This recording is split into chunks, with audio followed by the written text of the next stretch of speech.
Kapag hindi ka enforcer ng LTO, hindi ka deputize ng LTO, bawal ka mag-discrimination. Sir, bakit? Anong information yan? Kung ikaw ay driver ng truck, taga-Mindanao, nag-deliver ka sa Maynila, at sabi, nahuli ka ng enforcer ng Maynila. Kinuha niya ka ng mga pamahalaan. Paglakas mo ng Maynila, hindi valid yung ticket. Kung otoman ka ng timali, pakiikutin ka ng timali, karagdagan ng permisyo. Kaya, base sa batas, kung hindi enforcer ng LTO, hindi deputize ng LTO, bawal mag-publis ka lang. Naglabas ka ng memorandum, pinaalala sa lahat ng lokal na pamahalaan, sundin ninyo ang batas. Resulta, bilang kalamang sa daliri, ang lokal na pamahalaan na hindi sumusunod sa illegal towing sa kanila. May travelers ba dyan? Hindi na naganap ang illegal towing. Hindi ko na ito kwento dahil napapanood naman ninyo yung ating video. Please, at i-appreciate ang kanyang tulong sa atin. Matagal na natin sa Pasina. Matagal na namin napuya. Matagal na namin nahirapan. Pero sa panahon ng ulan, hindi ang hari ng ulan.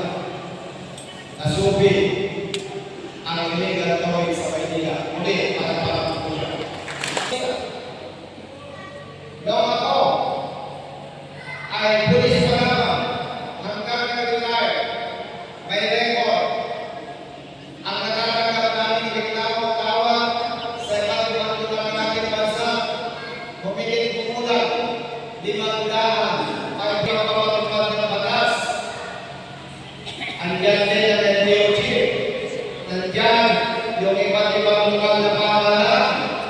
Nandyan ang PNP-IAS na tumutulong sa atin para may tama ang maling ginagawa ng ibang pulis at ibang enforcer. Hindi lahat.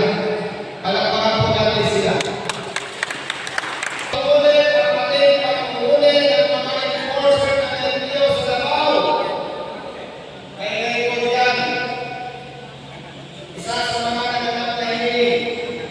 Sabi natin sa LTO chief, Chief, dapat kailangan hindi may patupad ng ibang mga enforcers ninyo. Itong dapat magpapatupad ng batas sa mga sa kalpas, pwede ba isuspend po ninyo? Batas, kapag lumabas ka ng 15 days, hindi mo na settle po na bayaran ng multa, 30 days ka suspended, at ito ay magpumula.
paliwanag